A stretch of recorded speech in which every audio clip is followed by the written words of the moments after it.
खोब्रागडे नगर एक मध्ये जे जीवितहानी होण्याचं टळलंय, जे आर्थिक हानी झाली आहे, लोकांचे घरं जे पडलेले आहेत, त्या घर जे ज्या माऊलीचं होतं ते माऊली माझ्यासोबत आहेत. ताई, काय सांगाल? तुमचं घर पडलेलं आहे, तुम्ही हे वारंवार तुम्ही सांगत होते का? तुमचं सगळं बोलणं होत होतं का? हो सर, सांगत होतो आम्ही. आज 1 महिन्यापासून इथे चक्रा करायलो.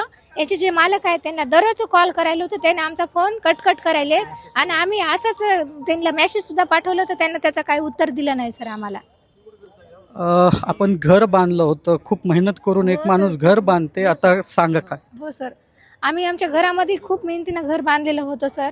आम्ही आज एक वस्तू होती घरामध्ये, त्याच्यामध्ये सोनं चांदी होतं सर, आमच्या गळ्यातले मणी मंगळसूत्र, घरामध्ये पैसे टाकलेले होते सर, राशन पाणी सगळ्या वस्तू होते घरामध्ये.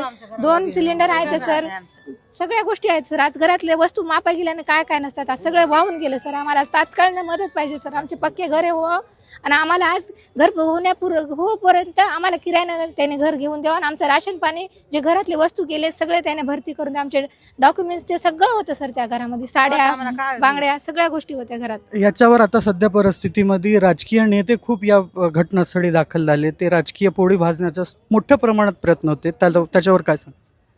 सर, हे जे सगळ्या गोष्टी आहेत आम्हाला राजकारणासाठी काही घेणं देणं नाही सर. आम्ही खूप गरीब व्यक्ती आहोत. आम्ही आज केलं तरच आम्हाला आज खायला भेटते सर. तर त्याच्यासाठी राजकीय नाही, आम्हाला राजकीय कोणाला टीका करायची नाही सर.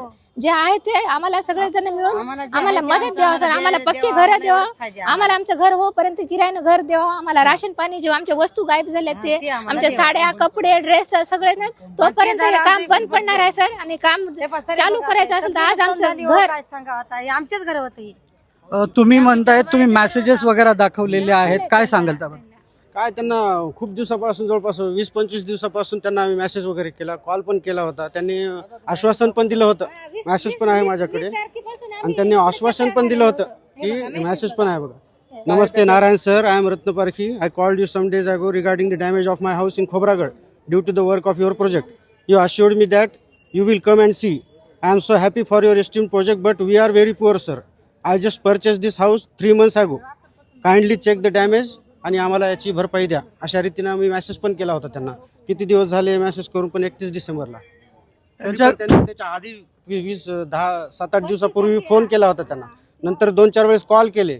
व्हिडिओ पण एक मी काढून ठेवलेला आहे की कशा रीतीनं स्क्रॅचेस पडलेत वगैरे सर्व आहे माझ्याकडे.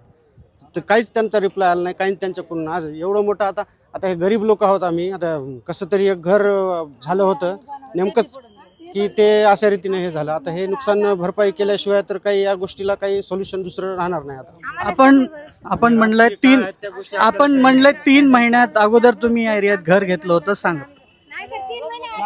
म्हणजे तसं तर 1.5 वर्षापासूनच ते घर घरात आम्ही राहत आहोत, पण ते ऍक्च्युअली आमच्या याच्यावर आता इतक्यात झालेलं आहे. ते आता हे जे पूर्ण जे किचन रूम आमची पूर्णच्या पूर्ण वाहून गेलेली आहे. तर आता या सगळ्या गोष्टी आहे, बाथरूम आहे, सगळ्या गोष्टी वाहून गेलेल्या आहेत. पाणी गेलं. काय म्हणणं आहे तुमचं शेवट? आमचं करून द्यावं, रस्ता द्यावा. आमचं म्हणणं एवढंच आहे सर, जे आमचे नुकसान जे झालेलं आहे पूर्ण भरपाई करून द्यावा.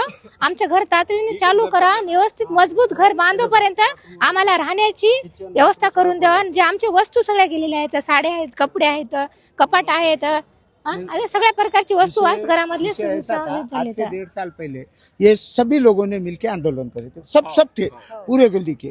हमारी मांगनी क्या थी, जब हम भी थे तो हमारी मांगनी क्या थी कि साइड से एक 15 फीट का रोड देना और पीछे से एक 15 फीट का रोड देना, जो जिनके घर है देना, वो उतनी मांगनी थी. क्योंकि आज का सिचुएशन ऐसी है, पीछे से 4 फीट का रोड है, सारे रोड ने मतलब वो रास्ता छोड़ दिया. पर विषय ऐसा है कि अगर कहीं एक आधे घर को आग लग गई तो ये क्या बकेट में पानी लाके उसको बुझाने. जब महापालिका क्या कोई अधिकारी जब किसी को बांधकाम की परमिशन देता है तो क्या करता है, उसको बोलता है इधर से छोड़ रास्ता होना. क्यों? ये आदमी नहीं है, ये जानवर लोग है ये रहने वाले. इन्होंने मागणी करे थे की पीछे से 15 फीट का रास्ता दो. आपण त्यावेळेस मागणी केली आणि ये सब आंदोलन में थे. शेवटी लोकांचं आयुष्य उद्ध्वस्त झालंय. लोकांनी आपली मेहनत करून हे सगळं घर बांधलं होतं, त्यांचं नुकसान झालेलं आहे. नेते मंडळी येतात जातात, कॉन्ट्रॅक्टर आपापले कामं करतात, पण शेवटी नुकसान लोकांचं होतंय हे बघणं महत्त्वाचं आहे. आणि याच्यावर नांदेडकरांनी विचार करणं महत्त्वाचं आहे.